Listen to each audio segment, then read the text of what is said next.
नमस्कार दोस्तों, मेरा नाम है भूपेंद्र सिंह राठौर। मैं एक इंटरनेशनल मोटिवेशनल स्पीकर हूं और एक बिजनेस कोच हूं।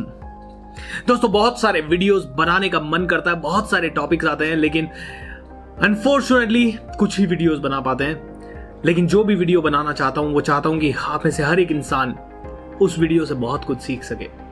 आज के वीडियो में ऐसा ही एक बहुत ही बेहतरीन टॉपिक में लेके आया हूं, जो कि मुझे जब सीखने को मिला तो मेरी ग्रोथ बढ़ गई, मेरा सोचने का तरीका बदल गया, मेरा लोगों से बात करने का तरीका बदल गया। मैं आज ज्यादा पैसा उसके कारण कमा पाता हूं। और यह है किसी की ना को हां में बदलने का तरीका। देखिए, आप एक सीईओ हो सकते हैं जो कि मीटिंग्स ले रहे हैं, आप एक स्टूडेंट हो सकते हैं जो कि टीचर से या माता पिता से कोई बात मनवाना चाहते हैं, आप एक सेल्समैन हो सकते हैं जो कि अपने कस्टमर से हां कहलवाना चाहते हैं, आप किसी के प्यार में हो सकते हैं और आप चाहते हैं कि वो आपको हां बोल दे और आपकी जिंदगी बदल जाए। दोस्तों, किसी की भी ना को हां में बदलने के ये 7 छोटे छोटे तरीके मैं आपको बताने जा रहा हूं, जो जब से मैंने सीखे मेरी जिंदगी में मुझे बहुत ज्यादा वैल्यू मिला। आज मैं ज्यादा सेल्स कर पाता हूं, आज मैं मेरी टीम को बहुत अच्छे से कन्विंस कर पाता हूं, आज मेरे कस्टमर्स और मेरे सप्लायर्स और मेरे सभी लोगों के साथ अच्छा नेगोशिएशन कर पाता हूं। हर किसी की ना को हां में बदलने के ये बेहतरीन तरीके हैं। दोस्तों, आइए जानते हैं पहला सबसे जबरदस्त तरीका, रैपो बिल्डिंग। रैपो बिल्डिंग मतलब क्या दोस्तों, रैपो बिल्डिंग का सबसे आसान उदाहरण देता हूं। आपके आस पड़ोस में 2 शॉप्स हो सकती है, दोनों किराना की शॉप्स हो सकती है, लेकिन क्या आपने कभी देखा है एक की शॉप पे बहुत ज्यादा भीड़ है और दूसरे की शॉप पे कम भीड़ है? ऐसा क्यों होता है कि फिल्म इंडस्ट्री में बहुत सारे एक्टर्स हैं, लेकिन एक की फिल्म में बहुत सारे लोग देखते हैं, लेकिन दूसरे की फिल्म में बहुत सारे लोग नहीं देखते? ऐसा क्यों? क्योंकि दोस्तों, वो एक एक्टर से लोगों को शायद ज्यादा कनेक्शन फील होता है, उस एक दुकानदार से लोगों को ज्यादा कनेक्शन फील होता है। ये कनेक्शन ही है रैपो बिल्डिंग। रैपो का मतलब है बहुत ही प्यारा सा लगाव। देखिए, एक लगाव उत्पन्न कीजिए, ट्रस्ट जनरेट कीजिए। ट्रस्ट को जनरेट करने के कुछ छोटे छोटे तरीके, smile, okay, appreciation. Hello sir, कैसे हैं आप? ऑलराइट, आप आज बहुत अच्छे लग रहे हैं। अप्रिशिएट आप कर सकते हैं। अप्रिशिएशन करने के साथ साथ आप उनसे परमिशन ले सकते हैं कोई भी सवाल पूछने से। Sir would you mind if I ask you a question? क्या मैं आपसे कोई सवाल पूछ सकता हूं? सर, क्या मैं आपसे 2 मिनट बात कर सकता हूं? सवाल पूछना, क्वेश्चंस। दोस्तों, और तो और आप उन्हीं की जैसी टोन में बात कर सकते हैं। अगर उनकी टोन हाई पिच की है तो आप थोड़ा सा हाई पिच कर सकते हैं। रैपो बिल्डिंग में बहुत पावर है दोस्तों। पहले इंसान आपको खरीदता है, फिर इंसान आपसे खरीदता है। अगर आपने ये कहावत सुनी है तो आप समझ गए होंगे रैपो बिल्डिंग क्या है। तो जिस दुकानदार के वहां ज्यादा भीड़ लग रही है, मतलब वो इंसान हंस के बोल रहा है, बहुत ही प्यार से बोल रहा है, अप्रिशिएट कर रहा है, आपके पर्सनल हालचाल पूछ रहा है, कैसे हैं आप, बच्चे कैसे हैं, आपके बच्चों के नाम याद रख रहा है, या फिर आपके अचीवमेंट्स के बारे में आपकी तारीफ कर रहा है। दूसरा है दोस्तों प्रोबिंग, यानी जैसे ही कस्टमर ने ना बोला, डायरेक्टली रिएक्ट करके नहीं आपको हाँ बोलना पड़ेगा, ऐसा नहीं बोल सकते आप। प्रोबिंग शुरू कीजिए। ऑलराइट सर, नो प्रॉब्लम, आप नहीं खरीदना चाहते, कोई बात नहीं, but sir can you please share as to what are your experiences, okay, what makes you say no to this particular product. तो अब आपने प्रोबिंग करना शुरू कर दिया, मतलब आप उनसे पूछ रहे हैं, अच्छा कैसा चल रहा है आपका बिजनेस? ओके, नो प्रॉब्लम, अगर आप इसको नहीं खरीदना चाहते तो इसके अलावा आपके पास क्या उपाय है, आप कौन से उपाय से आपके बिजनेस को आगे बढ़ाना चाहते हैं? तो जैसे अगर कोई इंसान मेरे पास आता है और वो मेरा कोई कोर्स नहीं खरीदना चाहता तो मैं उसे कोई भी फोर्स नहीं करता। तो मैं एक किस्सा सुनाता हूं। मैं एक बिजनेसमैन के पास गया और उन्होंने मुझे कहा कि मुझे आपका कोर्स नहीं खरीदना। मैंने कहा कोई बात नहीं, आप मत खरीदिए, क्योंकि कोर्स खरीदना कोई जरूरी नहीं है। ऑलराइट, और कैसा चल रहा है बिजनेस? पिछले 10 महीनों से कैसा चल रहा है? ओके, पिछले 1 साल से कैसा चल रहा है? और कौन कौन है बिजनेस में? अच्छा, कितने पार्टनर्स हैं? चलिए बात तो करते हैं थोड़ा सा। ऐसे करते करते आप उनसे काफी सारे सवाल पूछ सकते हैं। इस पूरी प्रक्रिया को कहते हैं प्रोबिंग, यानी कि प्रोबिंग करते करते आप उनसे ऐसे वीक पॉइंट्स या ऐसे पिन पॉइंट्स निकलवा सकते हैं जहां से कि वो हाँ बोल सकते हैं। सो प्रोबिंग से दोस्तों आपको बहुत सारे आइडियाज मिलेंगे। कस्टमर कौन है, कैसा है, क्या सोचता है, कैसा सोचता है, कहां से सोचता है, उसका लाइफ कैसा है, उसके पार्टनर्स क्या है, क्या वो खुद डिसीजन लेना चाहता है, नहीं लेना चाहता है, बहुत सारी चीजों का पता चलता है। तीसरा स्टेप है आइसोलेशन।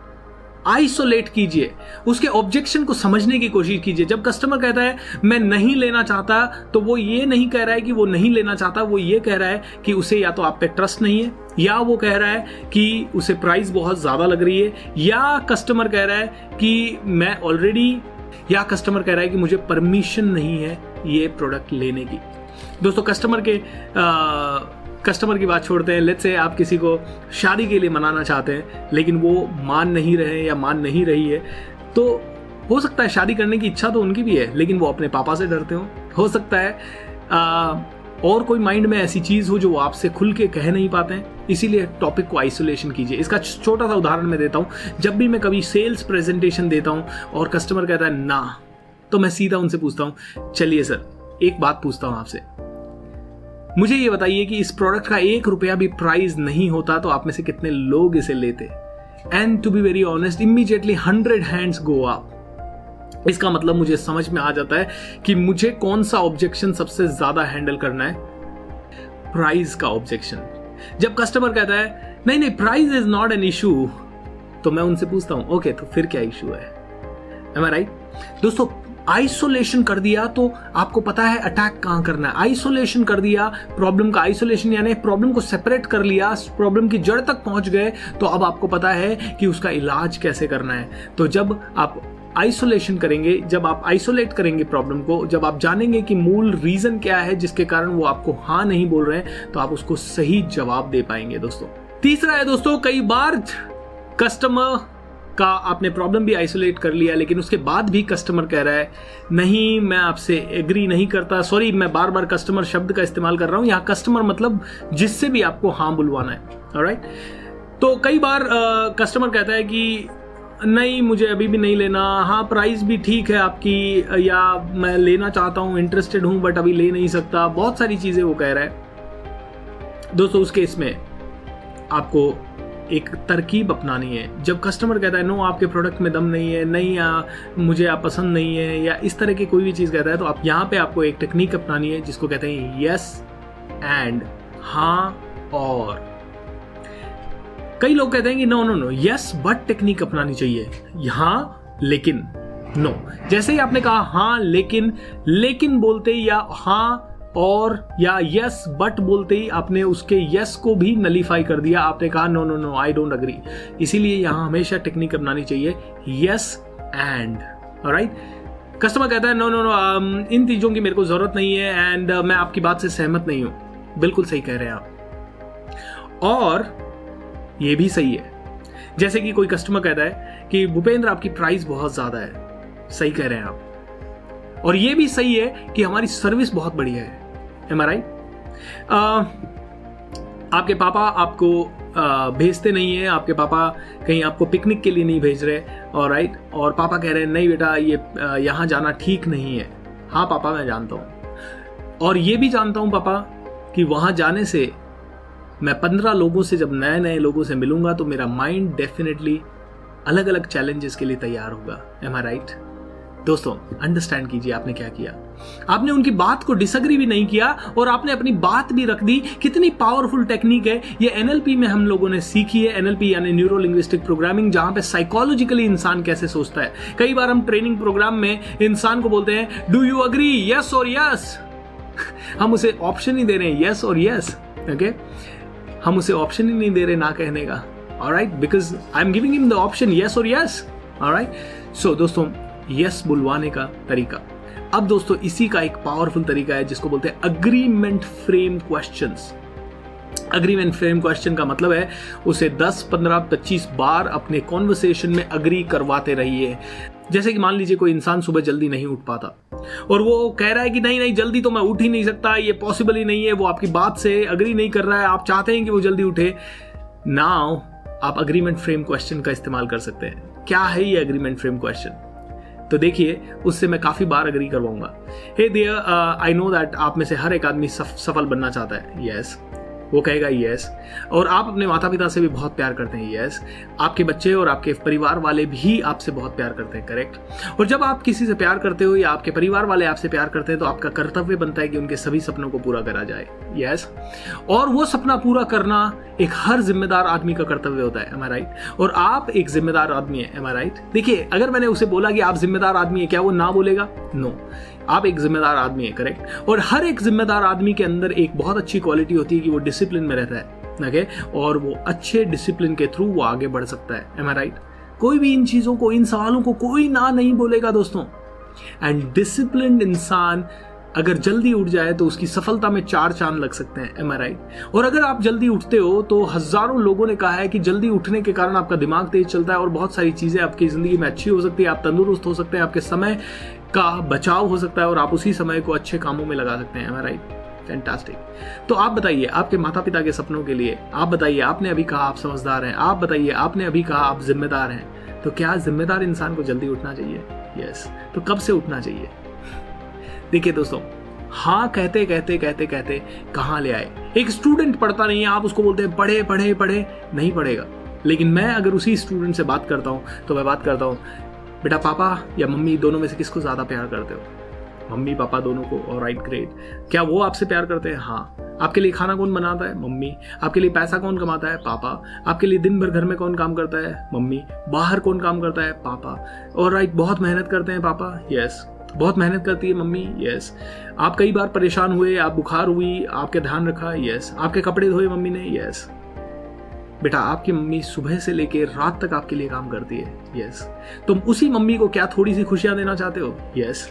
तो क्या सुबह जल्दी उठ सकते हो? यस। किसी की भी ना को हाँ में बदल सकता है ये एग्रीमेंट फ्रेम क्वेश्चन। हमारा कितना पावरफुल है ये एग्रीमेंट फ्रेम क्वेश्चन दोस्तों। फिर भी कई बार कस्टमर या फिर भी कई बार लोग कहते हैं नहीं, सही तो है लेकिन हो नहीं सकता। कोई बात नहीं दोस्तों, अगला स्टेप स्टोरी टेलिंग। उनको कन्विंस मत करने की कोशिश कीजिए, उनको स्टोरी बताइए। और राइट, कोई बात नहीं। और थोड़ी सी देर बाद आप उनको स्टोरी बता सकते हैं। पता है, मेरे पास में एक इंसान था, उसके घर में बहुत सारे प्रॉब्लम्स थी, बहुत सारी पीड़ाएं थी। एक दिन उसको कैंसर जैसा रोग हो गया, डॉक्टर ने कहा ये बचेगा नहीं।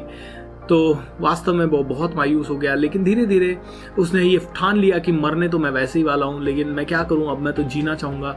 और एक दिन उसने प्रण लिया कि वो सुबह 4 बजे उठेगा। वो सुबह 4 बजे उठने लगा और धीरे धीरे उसकी बॉडी में कुछ चेंजेस होने लगे। उसने प्राणायाम करना शुरू किया। 4 बजे उठ के करे क्या, तो उसने एक्सरसाइज करना शुरू किया। उसके पास पॉजिटिव रहने लगा तो मेडिटेशन करने लगा। सुबह 7 साढ़े 7 बजे जब तक घर वाले दोस्त सब उठते उससे पहले तो वो सारे काम कर चुका होता। एंड दोस्तों, आज सिर्फ 4 महीने के अंदर उसका कैंसर पूरी तरह से ठीक है। ऐसे ही मैं एक और कस्टमर से मिला था। उस कस्टमर का भी यही मत था कि वो बिल्कुल कस्टमर खरीदना नहीं चाहता था, लेकिन उसको उसके किसी दोस्त ने बताया कि खरीदिए, और आफ्टर 1 ईयर उसने खरीदा। और दोस्तों, आज वो कस्टमर हमें एक ही चीज कहता है कि मेरा बिजनेस बहुत ज्यादा बढ़ गया। उसका बिजनेस आपको यकीन नहीं होगा, पहले 1 करोड़ पे था, आज 18.5 करोड़ पे है। मैं एक मेरे बिजनेसमैन फ्रेंड जिनका नाम है मिस्टर कुमार लोमटे, उनकी बात कर रहा हूँ। दोस्तों, बिजनेस कोचिंग से इतना फर्क पड़ता है। तो मैं ऐसी स्टोरीज, ऐसे टेस्टिमोनियल बताता रहूंगा। तो story telling is the next method दोस्तों।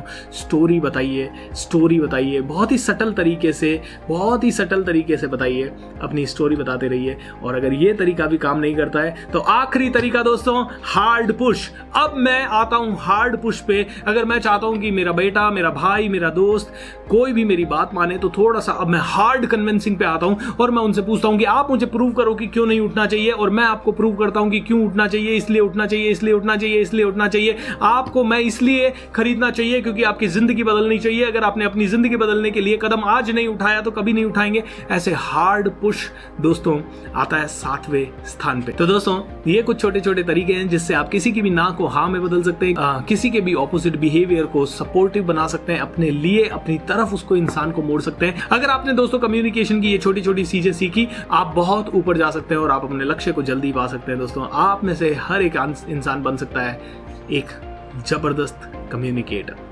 सो ये सारी चीजें अप्लाई कीजिए दोस्तों। धीरे धीरे अपनी जिंदगी को आगे बढ़िए। आप में से हर एक आदमी रॉकस्टार बनेगा, ये मेरा वादा है।